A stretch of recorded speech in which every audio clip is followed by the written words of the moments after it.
기도드리겠습니다. 하나님 아버지, 하나님의 말씀을 또 대합니다.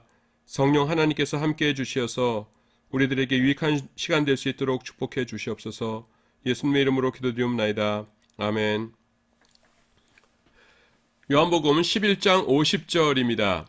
한 사람이 백성을 위하여 죽어서 온 민족이 망하지 않게 되는 것이 너희에게 유익한 줄을 생각지 아니하는도다 하였으니, 이 말은 스스로 함이 아니요 그 해에 대제사장이므로 예수께서 그 민족을 위하시고, 이렇게 나옵니다.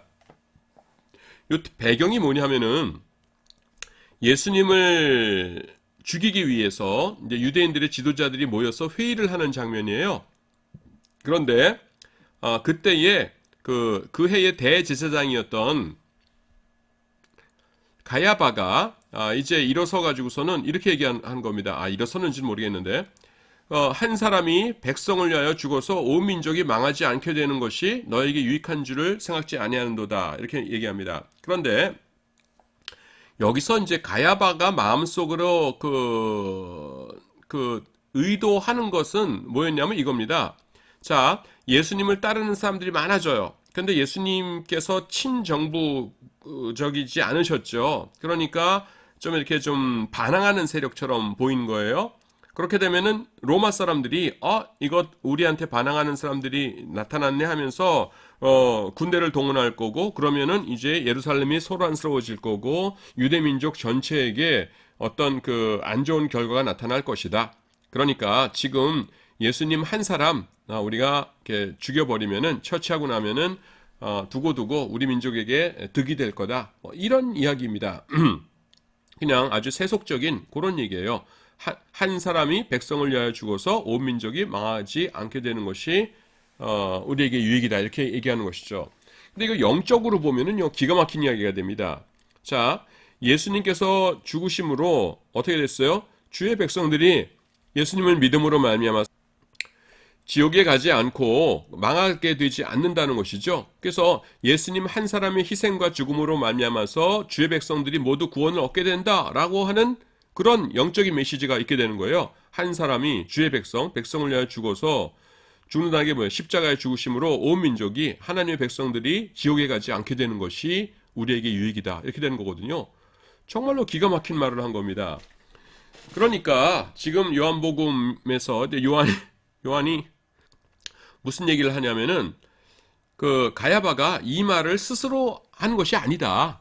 스스로 한 것이 아니고 그 해의 대제사장이었으므로 그 다음에 하나님께서 그런 말을 할 수 있도록 역사하신 것이다, 이렇게 하고 있어요.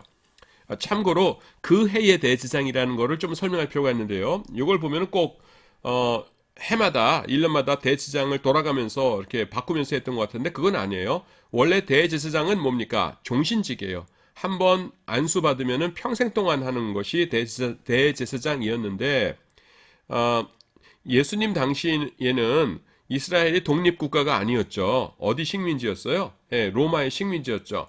로마의 식민지니까 그 정치적인 어떤 그 영향에 따라서 대제사장들이 평생을 하질 못하고 그냥 갈리고 그랬습니다.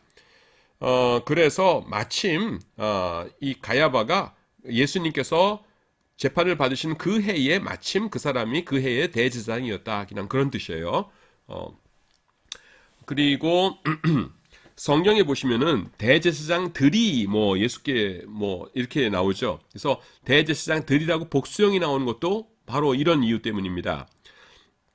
한 번 대제사장을 하면은요, 대제사장에서 이제 현직에서 물러났다고 하더라도 사람들이 계속 그 사람을 대제사장님 이렇게 불렀어요. 이건 이제 동양적인 정서죠. 외국에서는 서로들 이름 부르죠. 앞에 그 콜렘이라고 그러죠. 그래서 그냥 Hi John, Hi Tom 이렇게 하는데, 우리나라에서는 꼭 직함을 부르지 않습니까?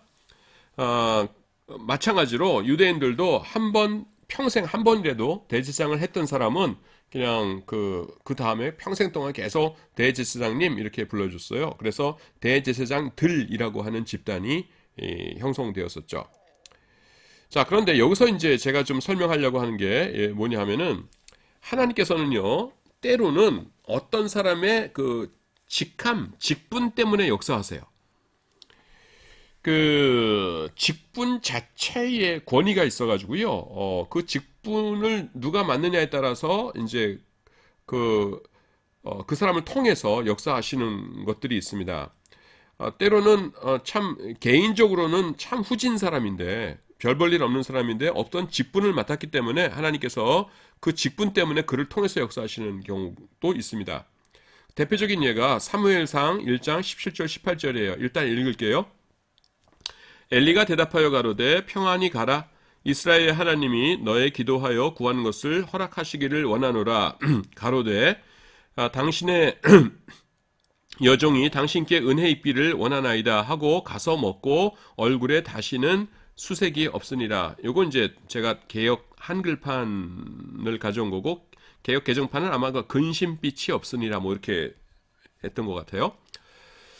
배경은 여러분 잘 아실 겁니다. 엘리가 그 제사장이었던 시절에 사사였던 시절에 한나라고 하는 여인이 있죠.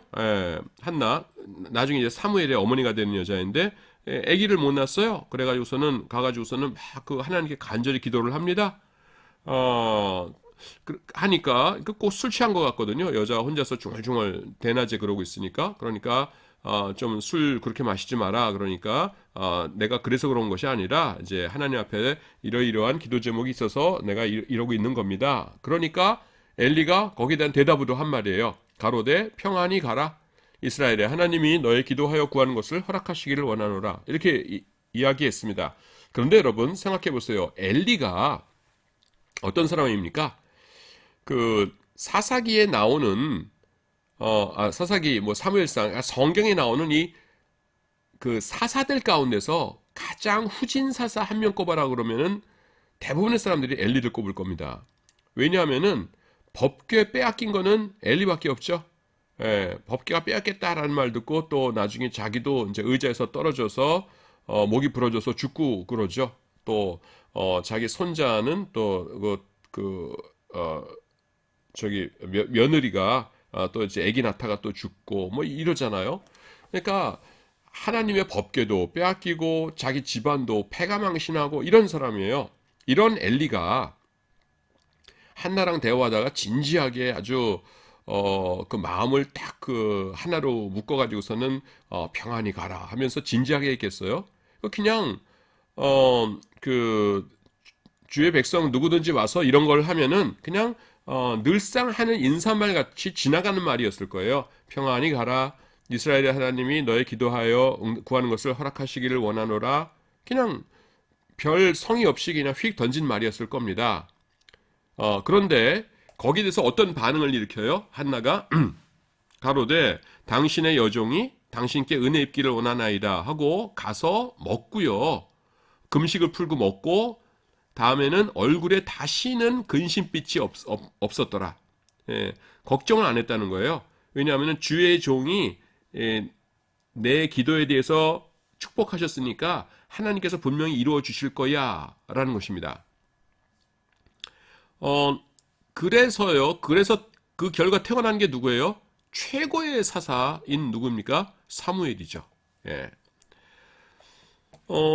이런 자들을 사용하시는 것이 왜 그러신 것이에요?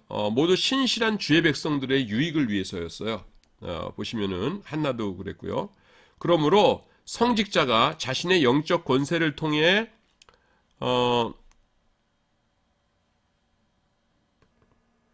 성도들에게 저주의 위협을 하는 것은 용납될 수 없는 것입니다.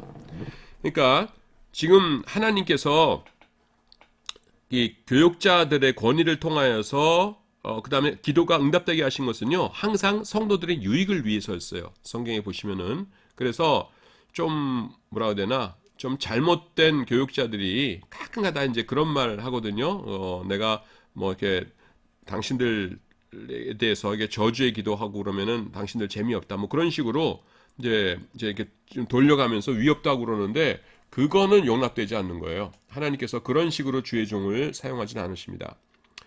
그 다음에 여기서 또 우리가 알 수 있는 것이 무엇이냐면은 데살로니가 전서 2장 13절 사도 바울이 한 말인데요. 이것도 같은 맥락에서 우리가 볼 수가 있어요. 같은 맥락이라는 게 뭐냐면은 그 하나님께서는 주의 종의 직분, 교회에서의 직분 때문에 역사하시는 경우가 있다는 것입니다.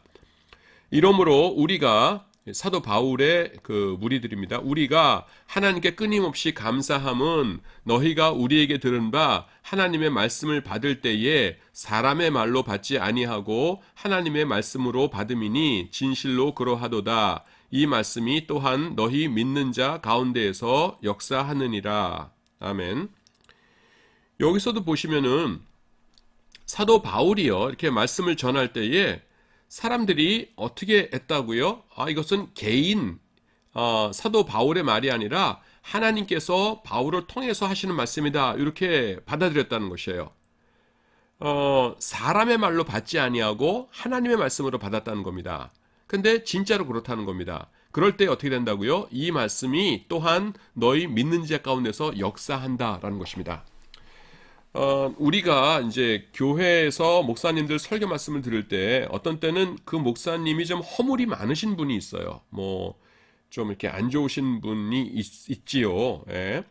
근데 그런 분의 설교를 이렇게 듣고 있자면은 좀 답답하지요. 그러면서 은혜가 안 돼요. 그런데 그럴 때 어떤 마음을 가져야 되냐면은 요 말씀을 기억해야 된다는 것입니다.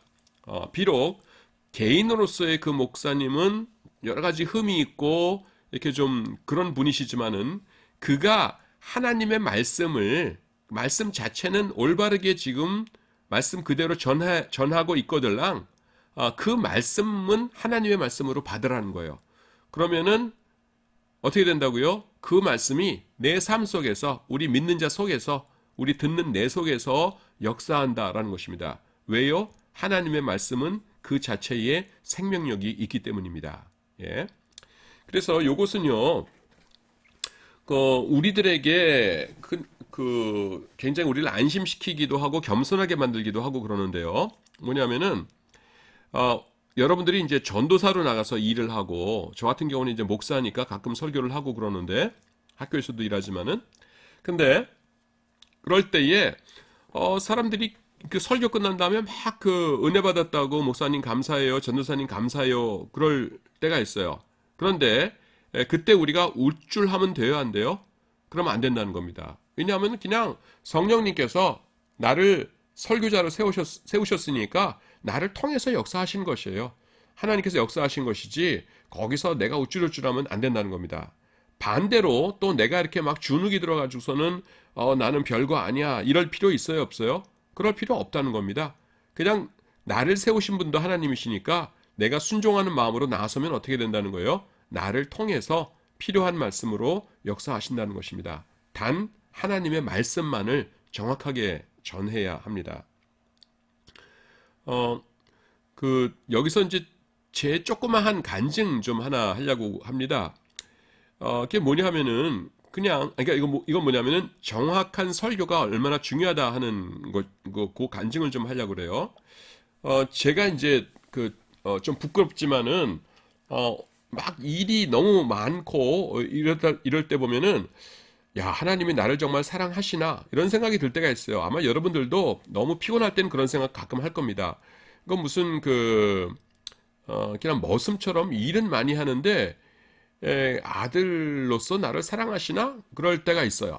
그런데 제가 여행을 하는 도중이었는데 어떤 교회에 가서 태어나서 처음 들어가서 예배드리는 교회였어요. 근데 목사님이 이제 설교를 하시는데 에베소서를 이제 본문으로 잡아가지고서는 교회는 그리스도의 지체이다. 교회는 이제 지체이다. 그래서 머리가 있고 머리 대신 예수님이 계시고 그 다음에 팔 역할도 하고 어떤 사람은 다리의 역할도 하고 하면서 이제 조화를 이루면서 하나님께 영광 돌려야 된다. 이런 설교를 하셨어요. 근데 이분이 이렇게 현란하게 말솜씨가 좋으신 것도 아니고요. 그냥 하나님의 말씀을 읽으시고 곧이곧대로 아주 평범하게 설교를 하셨습니다. 그런데요, 그 설교를 하시는 도중에 하나님께서 내 마음속에 이런 질문을 주셨어요. 저는 이렇게 하나님의 음성을 뭐 이렇게 귀가 쟁쟁하게 듣고 뭐 신비한 은사가 있고 뭐 이런 사람은 아니에요. 근데 내 마음속에 내가 떠올린 생각은 분명히 아닌 것 같은데 이런 질문이 딱 떠올랐어요. 뭐냐면은 하나님께서 야, 김 목사, 내가 교회를 사랑하느냐? 이렇게 물으시는 거예요. 그래서 내가 아유 당연히 하나님께서는 교회를 사랑하시죠. 이렇게 답했어요. 그 다음에 또 다른 질문이 조금 이따 떠오르는데 뭐냐면은 너 교회의 지체이냐? 이렇게 물어보시는 거예요. 그러니까 저한테 네가 교회의 지체냐? 이렇게 물어보시는 거예요. 그래서 당연히 제가 교회 지체죠. 라고 했더니 그 다음부터 하나님께서 아무런 음성이 없으세요. 아무런 말씀이 없으세요. 근데 제가 화들짝 놀랐어요. 왜냐하면은 그 두 개를 이으면 어떻게 되냐면은 3단 문법이 돼요. 왜냐하면은 하나님은 교회를 사랑하시죠. 그렇죠? 그런데 나는 교회의 지체이죠. 그러니까 내가 하나님의 사랑의 대상이에요? 아니에요? 대상인 거예요. 그래서 나는 그날 며칠 동안 진짜 하나님이 나를 정말 사랑하시나? 이러면서 지냈는데 예배 시간에 그 목사님 통해서 응답받았어요. 내가 하나님의 사랑의 지체예요. 사랑의 대상이에요. 부인할 수가 없어요. 왜냐하면은 하나님은 교회를 사랑하시고 나는 교회의 지체니까 나는 하나님의 사랑의 대상이에요. 그래서 중요한 게 뭐냐면은 성경 말씀 그대로 하는 설교가 그렇게 중요하다는 겁니다. 그 목사님이 아주 평범하게 지루할 정도로 평범하게 설교하셨지만은 하나님의 말씀을 곧대로 전하셨거든요. 그러니까 그 설교를 통해서 하나님께서 저에게 기도 응답을 주셨어요. 저한테 그런 경험이 있었기 때문에 이걸 여러분들과 함께 나누려고 했습니다. 그리고 조금 부가적으로 말씀을 드리자면은 교회의 지체가 된다는 게 그렇게 중요한 일이라는 겁니다. 우리가 신앙생활은요 혼자 하면 안 돼요. 반드시 교회의 일부로서 교회의 지체로서 신앙생활을 해야 됩니다. 하나님의 사랑의 대상이거든요. 교회는. 그래서 내가 교회의 일부가 되었다는 사실 자체만으로도 하나님 앞에서 나는 그 사랑의 대상이 되는 것이에요. 그 얼마나 큰 일인지 모릅니다. 자, 14장 16절 보도록 하겠습니다. 내가 아버지께 구하겠으니 그가 또 다른 보혜사를 너희에게 주사 영원토록 너희와 함께 있게 하시리니 이렇게 됩니다. 우리말로 보혜사 이렇게 되어 있는데요. 이 보혜사라고 된 단어가 헬라어 원어로는 파라클레토스예요. 지금 영어 스펠링으로 바뀌어 있는데 요거를 헬라어로 하면은 이렇게 됩니다. 파라클레토스. 그래서 그 원래의 1차적인 의미가 뭐냐면은 변호사입니다. 그러니까 그 법정에서의 조력자 이렇게 나와요. 그 리델 스코트 사전이라고 옥스포드 대학에서 나온 그러니까 성경 헬라어 사전이 아니라 성경과 아리스토텔레스, 플라톤, 모든 고전을 망라하는 헬라어 사전이 있거든요. 그 사전에서 이 파라클레토스를 찾아보면은 첫 번째로 나오는 그 뜻이 뭐냐면은 법정에서의 조력자예요. 그러니까 우리나라 말로 뭐예요? 변호사죠. 그래서 요거를 풀이해 보면 이렇게 됩니다. 파라는 전치사로요. 뭐뭐 옆에라는 뜻이에요. 옆에. 그리고 클레토스라는 건 뭐냐면은 칼레오라는 동사가 있거든요. 칼레오가 부르다예요. 이거 클레토스는 부름을 받은입니다. 그래서 옆에 부름을 받아서 온 사람을 파라클레토스라고 불러요. 요런 거 생각해 보시면 돼요. 자, 법정에서 재판이 진행되고 있습니다. 그래서 나랑 어떤 사람이 이렇게 싸우고 있는데 재판관 앞에서 이제 서로 얘기를 하죠. 근데 나는 법에 대해서 공부한 게 없어요. 맨날 장사만 하느라고 법 공부할 시간 없었어요. 그리고 말 잘 못해요. 그냥 어버버 이렇게 합니다. 그래서 재판관이 이제 그 재판장이 이야기 할 거 있으면 해주시죠. 그러니까 내가 막 헤매고 있어요. 그 다음에 내가 막 헤매고 있으니까 사람들이 보면서 피식피식 웃고 막 놀리고 그래요. 조금 있다가 이제 그 상대방에게 재판장이 할 말 있으면 해보십시오 그랬더니만은 존경하는 재판장님 감사합니다. 민법 제 몇 조에 따르자면 그러면서 그냥 법 공부도 많이 하고 말도 너무 청산유수를 잘해요. 그래서 분명히 저 녀석이 잘못했는데 사람들이 저 녀석 말만 들으면은 내가 잘못한 줄 알 것 같아요. 이러다 큰일 났어요. 날 것 같아요. 그래서 어떻게 하지 하고 봤더니만은 저기 사람들 그 재판을 지켜보는 사람들 가운데서 내가 옳다는 것을 알고 내 사정을 잘 알고 그 다음에 법 공부도 많이 했고 또 말도 잘하는 사람이 있는 거예요. 그래서 그 사람을 불러요. 내가 재판 도중에 불러가지고서는 자네가 내 옆에 서가지고서는 다음에 재판장이 나한테 말 시키거든. 자네가 내 대신 말 좀 잘 해주게. 재판에서 이기면은 나중에 자네한테 후하게 살해하겠네. 이렇게 하는 거예요. 그래서 그 사람이 내 옆에서 말을 잘 합니다. 그래서 재판에서 이겨요. 그 사람이 누구예요? 변호사죠. 예. 불렀어요. 내 옆에 내 옆에 클레토스 부름받아서 와 있는 거예요. 변호사죠. 자, 그런데 보혜사라는 단어는, 그래서 파라클레토스라는 단어는 마태, 마가, 누가복음에는 안 나오고요. 그 다음에 이 요한복음에만 나옵니다.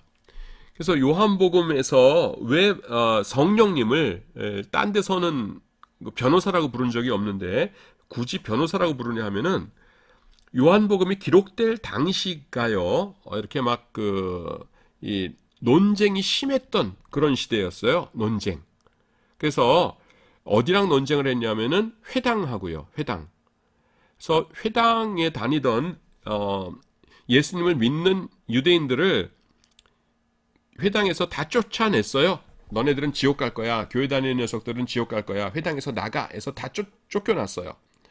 그래서 이제 교회 따로 이제 회당 따로 이렇게 예배를 드리는데 이렇게 봤더니만은 좀 이상한 게 있어요. 뭐가 이상하냐 하면은 분명히 서로 다른 종교가 되었는데 구약 성경을 똑같이 읽고 있거든요. 그러니까 회당의 유대인들은 야, 너네 구약 성경 읽지 마. 그거 기분 나쁘게 왜 읽어? 야, 구약 성경 봐라. 거기 저 성경책 봐라. 거기 보면은 난지 8일 만에 할례를 받으라고 했지. 우리는 우리 아들들한테 할례를 준다. 행한다. 근데 너네들은 할례 안 행하지. 거기 보면은 뭐 안식일 지키고 유월절 지키고 이런 거 다 하라고 그랬지. 근데 너네는 안식일도 안 지키고 안식일 다음 날 뭐 부활의 날이라고 해서 그날 지키지. 일요일. 그리고 유월절도 안 지키지. 뭐 초막절도 안 지키지. 아무것도 안 지키잖아. 도대체 지키는 게 뭐야? 근데 왜 구약 성경을 읽고 있어? 야, 너네 기분 나빠. 구약 성경 읽지 마. 이렇게 된 겁니다. 그러면은 또 교회에선 뭐라고 그러냐 하면은 이 구약 성경이 왜 있는 책이냐? 앞으로 그러니까 앞으로 메시아가 오실 거니까 메시아가 오거든 잘 그분을 섬기고 잘 믿어라라고 알려주는 책이 구약 성경이다. 그런데 메시아가 오셨다. 그게 누구냐? 하나님의 아들이신 예수 그리스도이시다. 근데 우리는 그 예수 그리스도를 메시아로 알아보고 잘 믿었다. 그러니까 우리야말로 구약 성경을 제대로 이해하고 읽는 사람들이다. 이렇게 된 거예요. 그래서 막 논쟁이 붙었어요. 그 논쟁이 붙는 그 시대에 쓰여진 책이 뭐냐면은 요한복음입니다. 1세기 말이에요. 그러니까 그 당시 사람들은 성령님 나 도와주세요 라고 하면서 바라는 게 뭐였겠어요? 말 잘하게 되는 거예요. 하나님의 복음을, 예수 그리스도의 십자가의 복음을 잘 변론하게 해달라는 것, 그것이 바로 뭐였어요? 그들이 원하는 것이었어요. 그래서 성령님을 뭐라고 불렀어요? 보혜사라고 그들은 이제 불렀던 겁니다. 물론 예수님께서 그렇게 부르셨죠. 예수님께서 부르셨는데 여러분 그 예수님께서 보혜사라고 파라클레토스라고 부르신 적이 없는데 요한복음에서 이거를 꾸며대 가지고서는 변호사가 필요해 하면서 그 변호사 파라클레토스 이렇게 한 것이 아니에요. 예수님께서 성령님을 다양하게 부르셨겠죠. 제자들과 만나서 성령님에 대해서 말씀하신 때가 한두 번이 아니었을 테니까 이렇게 했는데 여러 가지로 성령님을 부르셨는데 마태, 마가, 누가복음에 쓰여질 때는 회당과 이렇게 결별해 가지고서는 교회가 회당하고 이렇게 논쟁 벌이고 그런 상황이 아니었어요. 그러니까 예수님께서 성령님을 보혜사라고 부른 거는 알았지만은 이거를 꼭 우리가 이 용어를 사용해야 되나 하면서 사용하지 않았던 거죠. 근데 요한복음이 쓰여질 때는 딱 그때 이게 필요했던 거예요. 그러니까 그때 예수님께서 파라클레토스라고 하셨어. 우리랑 지금 딱 맞아. 예수님께서 하셨던 말씀 중에서 이거 여기다가 집어넣자. 이렇게 된 거라는 겁니다. 그리고 보혜사라는 말씀이 나온 것 중에 또 하나를 설명하자면은요. 요한 1서가 있어요. 요한 1서 2장 1절에 보시면은 2장 1절 거기 보시면은 또 이 파라클레토스가 등장합니다. 근데 여기서는요, 보혜사라고 안 그러고, 대언자라고 나와요. 2장 1절을 내가 읽을게요. 나의 자녀들아, 내가 이것을 너희에게 쓰면 너희로 죄를 범치 않게 하려 함이라. 만일 누가 죄를 범하면 아버지 앞에서 우리에게 대언자가 있으니 곧 의로우신 예수 그리스도시라. 이렇게 나옵니다. 자, 여기 대언자라고 되어 있는 요한일서 2장 1절에서 대언자라고 번역되어 있는 그 헬라어 단어가 파라클레토스예요. 그래서 파라클레토스를 요한복음에서는 보혜사라고 번역을 해놨고, 그 다음에 요한일서에서는 대언자 이렇게 번역해놨는데, 양쪽 모두 그 의미는 변호사예요. 자, 지금 읽은 요한일서 2장 1절을 내용을 이렇게 쭉 살펴보세요. 살펴보면은 죄를 범했어요. 죄를 범하고 우리가 하나님의 심판대 앞에, 하나님 앞에 있습니다. 그러면은 지금 법정이죠. 하나님께서 재판장이 되시고요. 그 다음에 나를 지옥 보내려고 막 그 고소하는 건 누굴까요? 사탄 마귀겠죠. 그래서 사탄 마귀가 저 녀석은 나쁜 놈입니다. 지옥 보내야 됩니다. 이런 것도 있고요. 저런 일도 있고요. 이런 나쁜 일도 있고요. 하면서 막 나를 고소해요. 근데 큰일 났어요. 진짜 이제 저 말대로 하면 나는 지옥과 마땅해요. 그리고 그 사탄 마귀가 고소하는 게 다 맞아요. 왜냐하면 내가 그런 죄를 지었기 때문에. 그런데 그때 아유 어떡하지 하고 있는데 그때 누가 나타났어요? 예수 그리스도. 예수 그리스도께 나타나셔가지고서는 우리의 파라클레토스가 되세요. 그래가지고서는 하나님께 뭐라고 변호하실까요? 예, 맞습니다. 사탄 마귀가 이렇게 하는 말이 다 맞습니다. 이 녀석이 그런 죄를 다 지었습니다. 하지만 내가 이 사람의 죄를 대신해서 십자가에 못 박혀서 죽고 부활했습니다. 그런데 나를 믿는 자는 그 모든 죄를 용서해 주시겠다고 하나님께서 그러시지 않았습니까? 근데 이 녀석은 세상에서 사는 동안에 나를 잘 섬기고 나를 잘 믿는 자였습니다. 그러니까 죄를 용서해 주시고 천국에 들어갈 수 있게 해주시기 바랍니다. 이렇게 하시는 거예요. 그게 누구예요? 그게 대언자죠. 대언자라는 게 뭐예요? 그 한자로 이렇게 써요. 대신할 때자, 말씀한 자, 그 다음에 이제 사람 자자 해가지고서는 대신해서 말씀해 주시는 분이에요. 그래서 여러분 이거 참 든든하지 않습니까? 나중에 하나님 앞에 섰을 때에 나 혼자가 아니라는 겁니다. 나 혼자가 아니라 누가 같이 계세요? 예수님께서 나의 변호사가 되어주시는 거예요.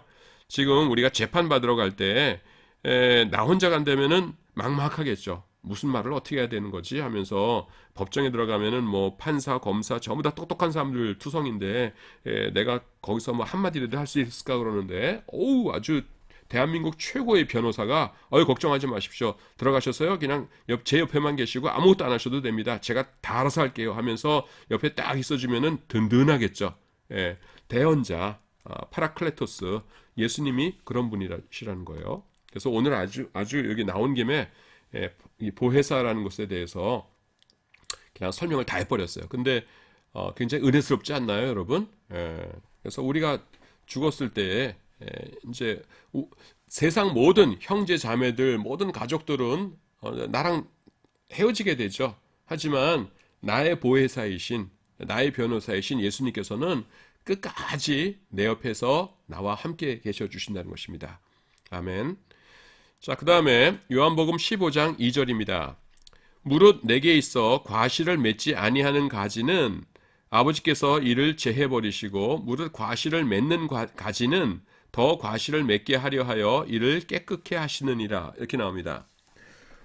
깨끗게 하시느니라 라는 것이 이제 중요한 것인데요. 여기 헬라어가 좀 깨져 나오네요. 카사이로라는 단어요. 카사이로.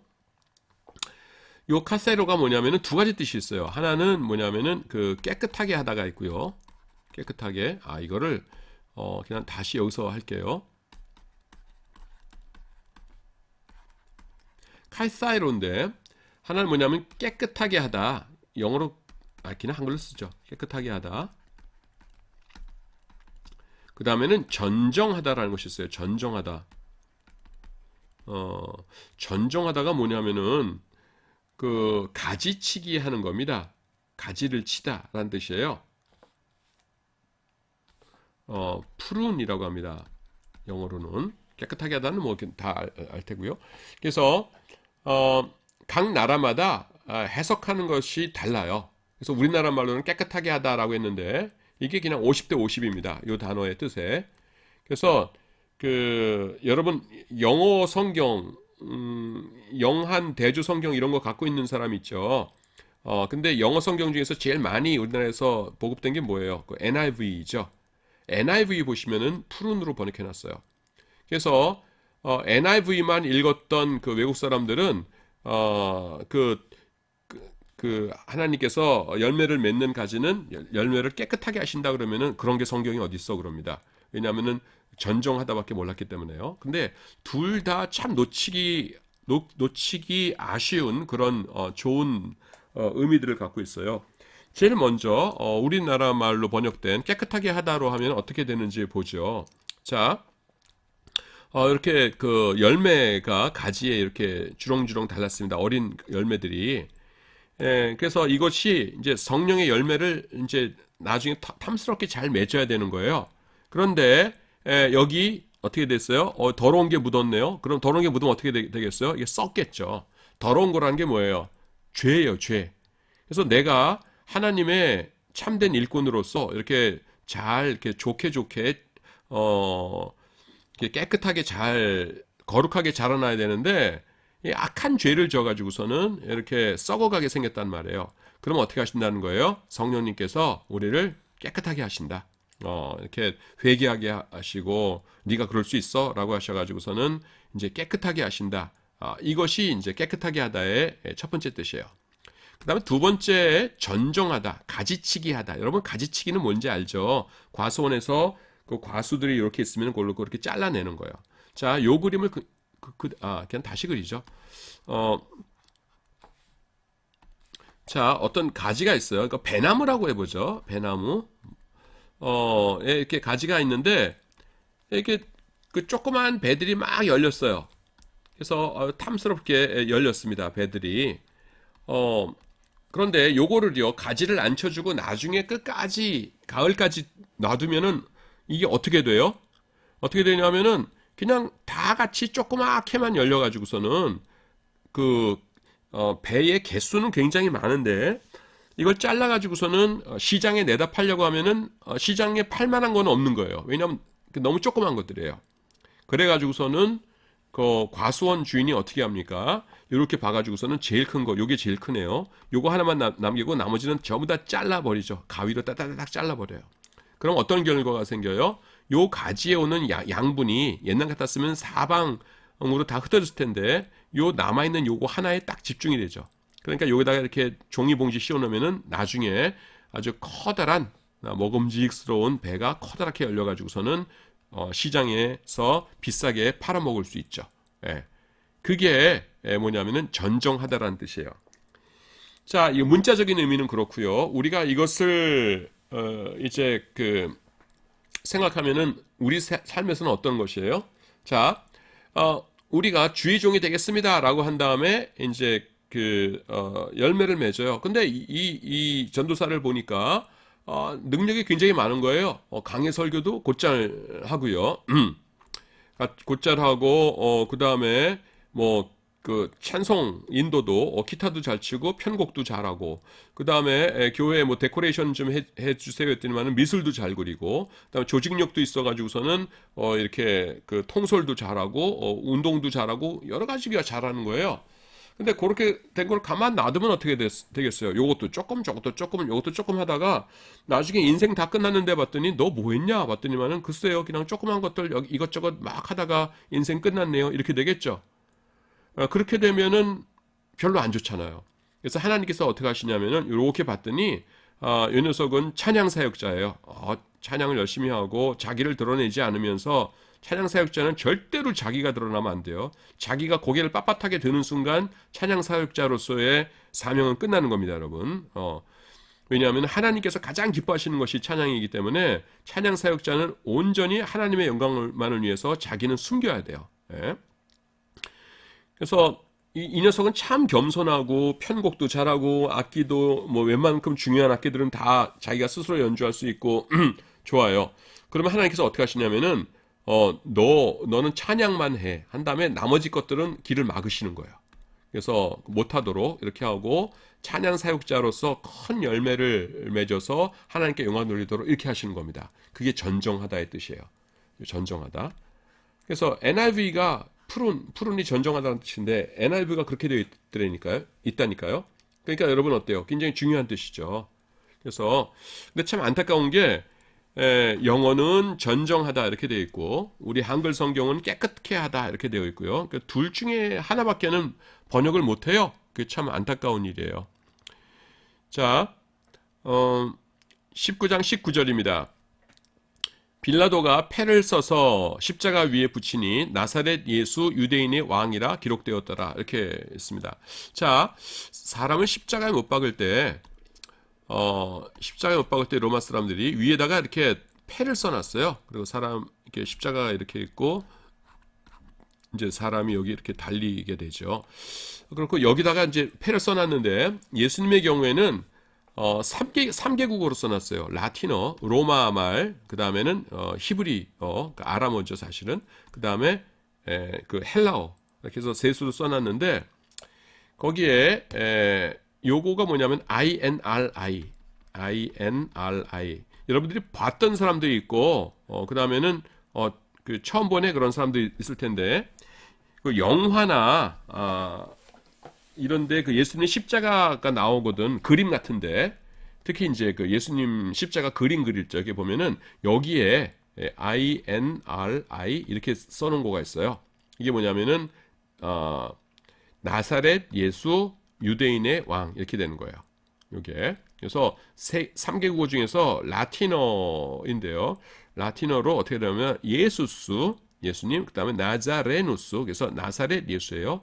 렉스가 왕이란 뜻이에요. 렉스 왕, 유다이오룸 하면은 그 남성 복수 소유격이에요. 그래서 유대인들의 이런 뜻입니다. 그래서 예수스 나자레누스 렉스 유다이오룸 하면은 INRI 이렇게 돼요. 그래서 이거를 다 쓰기 힘드니까 그냥 십자가 만들 때에 INRI 이렇게만 써놓습니다. 그거 그냥 그 쪼가리 지식이지만은 알아두면은 평생 편리할 것 같아서 알려드립니다. 그 다음에 19장 38절 보시면은 아리마대 사람 요셉이 예수의 제자이지만 유대인을 두려워하여 은휘하더니 숨기더니 이 일 후에 빌라도더러 예수의 시체를 가져가기를 구하매 빌라도가 허락하는지라 이에 가서 예수의 시체를 가져가니라 이렇게 이야기합니다. 여기서 이제 그 주제는 뭐냐면은 차선에 최선을 다하라 그런 건데 일단 제가 길게 써놨으니까 읽어보죠. 이 일은요 상당한 용기를 필요로 하는 일입니다. 지금 성경 읽을 적에 여러분 주목하셨나요? 이 내용을 파악하셨나요? 이게 뭐냐면은 예수님께서 살아계실 적에는 이 아리마대 사람 요셉이 예수님의 제자 마음속으로는 제자인데 뭐냐면은 그 자기 자신의 신분을 숨겼다는 거예요. 근데 예수님께서 십자가에 못 박혀서 돌아가신 다음에 빌라도에게 딱딱딱딱 가가지고서는 예수님 시체 주세요 해가지고서는 시체를 모셔다가 장사했다라는 것입니다. 자, 근데 그런 일은 누구밖에 못하는 거예요? 이 그 고위층들밖에 못하는 거죠. 그 유대인들 가운데서 그냥 힘없고 아무 백 없는 사람이 빌라도에게 가가지고서는 예수님 시체 주세요 그럴 수 있겠어요? 다가가지도 못하죠 일단. 근데 이 아리마대 사람 요셉은 이제 고위층이었기 때문에 그런 일을 했다는 겁니다. 자, 그 조금 전에 내가 최선을 다해야 된다 이렇게 말씀을 드렸는데 그게 무슨 뜻인지 여기를 보도록 하겠습니다. 이 일은 상당한 용기를 필요로 하는 일입니다. 그런데 왜 십자가 후에야 용기를 내었을까요? 당당한 죽음을 보고 그런 죽은 영웅에 대해 예의를 표할 필요를 느꼈을까요? 제자들은요 예수님의 죽음 이후 숨었죠. 12제자들은 11제자죠. 그러니까 가룟 유다는 아니니까. 근데 이 요셉의 행동은요 상당히 용기 있는 일이었어요. 그런데 그 용기를요, 조금 더 일찍 내었으면 더 좋았을 것입니다. 예수님께서 살아 계실 때에 사내들인 공의원 중에 하나인 이 고위층 사람이 딱 나서가지고서는 여러분 나는 예수님의 제자입니다 그러면은 얼마나 예수님을 믿는 사람들에게 힘이 되고 좋았겠어요. 그래서 용기를 좀 더 일찍 내었다면 더 좋았을 것이에요. 하지만 차선의 용기도 중요합니다. 요셉이나 니고데모는요, 니고데모는 예수님의 부활을 믿었기 때문에 예수님의 장사를 도운 것은 아니었을 것입니다.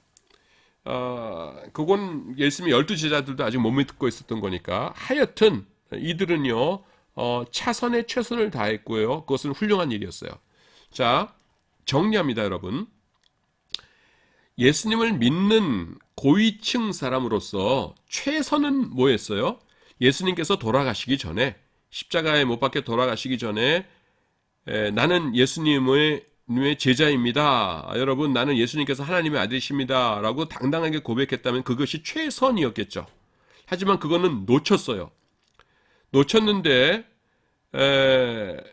할 일이 있었어요. 그게 뭐예요? 예수님을 장사 지내는 거죠. 그래서 그 일은 잘했어요. 그런데 보통 사람들 같으면은요, 하나님의 아들이시다라는 확신이 있었다 할지라도 내가 최선을 놓쳤는데 차선 이까짓 거 해봤자 뭐해 그러면서 그냥 아무것도 안 했을 수도 있어요. 근데 이 사람은 최선은 놓쳤지만은 그 다음에 자기가 할 수 있는 차선에는 최선을 다했죠. 우리가 굉장히 본받아야 하는 삶의 자세라는 것입니다. 많은 사람들이요, 최선을 다하려다가 최선이 꺾이고 나면은요, 모든 걸 포기해버립니다. 그런데요, 그러면 안 돼요. 지금 할 수 있는 차선의 것이 남아있거든요. 그러면은 최선은 비록 꺾어졌지만은 차선의 것이라도 해야지 하면서 열심을 다해야 돼요. 차선의 걸 안 하는 사람은 어떻게 하냐면은 바닥으로 가버립니다. 그냥 제일 최고의 것을 하다가 안 되면은 난 중간은 싫어 그러면서 바닥으로 가게 되거든요. 그러면은 그런 사람은 평생 어떤 인간이 되냐면은 민폐 인간이 돼요.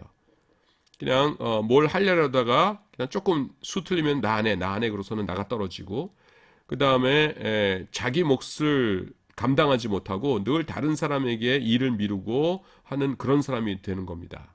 그래서요, 우리는 물론 최선의 최선을 다할 수 있었다면 가장 좋죠. 하지만 최선이 이제 내 인생에서 끊어지고 나에게서 멀어졌다고 한다면은 예수님이 이미 돌아가셨잖아요. 그러면은 내가 지금 할 수 있는, 지금이야 정신을 차린 거잖아요. 이 아리마다 요셉도. 그러니까 지금 정신 차렸을 때 할 수 있는 차선이 무엇인가라는 걸 보고 거기에 최선을 다하는 사람이 되어야 된다라는 것입니다. 그것이 여러분들이 아직 젊었는데 후회하지 않는 나머지 인생을 보낼 수 있는 귀중한 교훈이다라는 것입니다. 자, 요한복음 20장 19절부터 21절까지 세 절을 읽습니다. 뭐 세 절씩은 보통 안 읽는데 왜 교수님 세 절씩이나 읽어요? 그러실 텐데 다 이유가 있어요. 자, 19절 봅니다. 이후 이날 곧 안식 후 첫날 저녁 때에 제자들이 유대인들을 두려워하여 모인 곳에 문들을 닫았더니 예수께서 오사 가운데 서서 가라사대 너희에게 평강이 있을지어다. 이 말씀을 하시고 손과 옆구리를 보이시니 제자들이 주를 보고 기뻐하더라. 예수께서 또 가라사대 너희에게 평강이 있을지어다. 아버지께서 나를 보내신 것 같이 나도 너희를 보내노라. 아멘. 여기서 주목해야 될 게 뭐냐면은 샬롬이라는 겁니다. 여기 보시면은요, 너희에게 평강이 있을지어다. 그 다음에 평강이 있을지어다. 똑같은 인사가 반복되죠. 너희에게 평강이 있을지어다. 너희에게 평강이 있을지어다.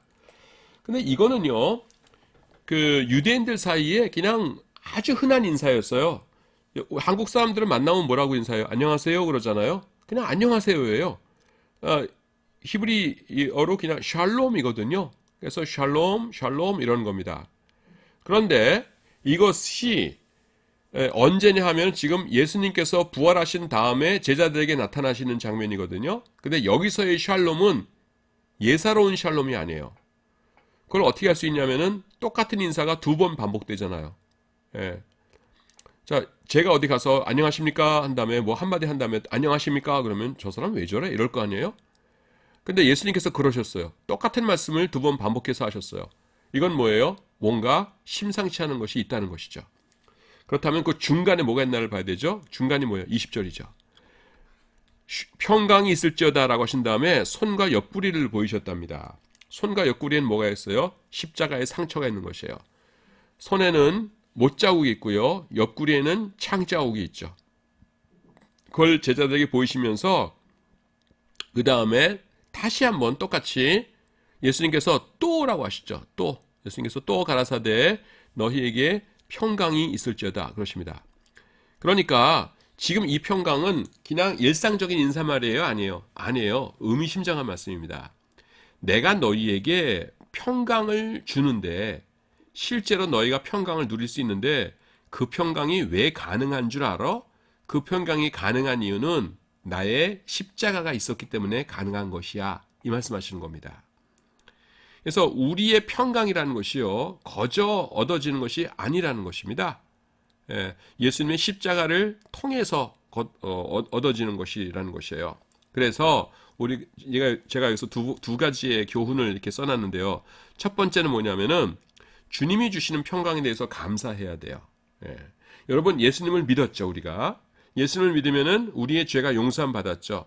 용서함 받으면은 천국 가게 되는 거죠.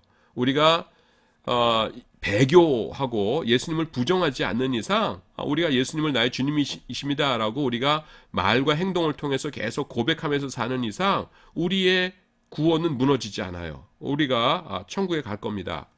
우리가 한 건 아무것도 없어요. 하지만 그것이 공짜는 아니라는 것이에요. 우리 입장에서는 공짜지만은 예수님께서는요 십자가를 우리를 위해서 십자가의 고난을 당하신 것입니다. 그러니까 그 평강에 대해서 감사해야 된다라는 것입니다. 평강이 있을지어다 그 사이에 손과 옆구리를 보이셨다는 것이에요. 두 번째는요 평강을 반드시 누려야 한다라는 것입니다.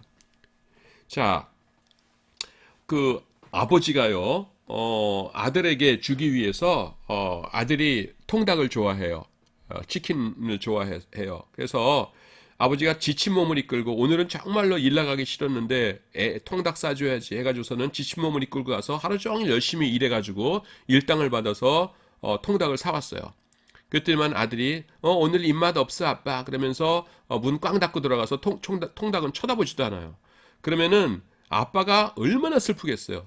내가 하루 종일 그 고생을 해가지고서는 아들 녀석 좋아하는 치킨을 사왔는데 쳐다보지도 않고 오늘은 입맛 없어 아빠 그러고서는 꽝 닫고 지방으로 들어가 버려요. 그러면은 아빠가 어떻겠어요? 무지하게 낙심하겠죠. 근데 우리가 하나님께 그런 나쁜 짓을 자주 한다니까요. 예수님께서 지금 요 3절 말씀에서 주시는 말씀이 뭐예요? 손과 옆구리 이 십자가의 상처 왜 갖게 되셨다는 거예요? 뭐를 위해서? 정답이 앞뒤로 있잖아요. 평강을 위해서. 너희가 평강을 누리도록 하기 위해서 내가 이 고생을 했다라는 것이에요.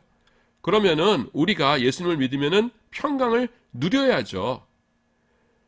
그런데 평강을 누리지 못하고 그냥 예수를 믿을 때나 안 믿을 때나 마음의 근심이 가득하고 그냥 아웅다웅 이렇게 하면서 산다면은 하나님께서 우리를 보시고서는 기분이 어떠시겠어요? 상하실 겁니다. 그래서 우리는요, 이 그리스도의 십자가를 헛된 것으로 만들지 않아야 돼요. 그래서 항상 주님이 주시는 평강 가운데 살도록 우리 자신을 지켜나가고 그 다음에 평강을 해치는 것이 있으면은 주님이 이것 어떻게 합니까? 하고 주님께 맡기고 기도하고 의지하고 하면서 이 평강을 지켜나가는 것이 굉장히 중요한 것입니다. 자, 그 다음에 20장 22절 보시면은 이 말씀을 하시고 저희를 향하사 숨을 내쉬며 가라사대 성령을 받으라 이렇게 말씀하셨습니다.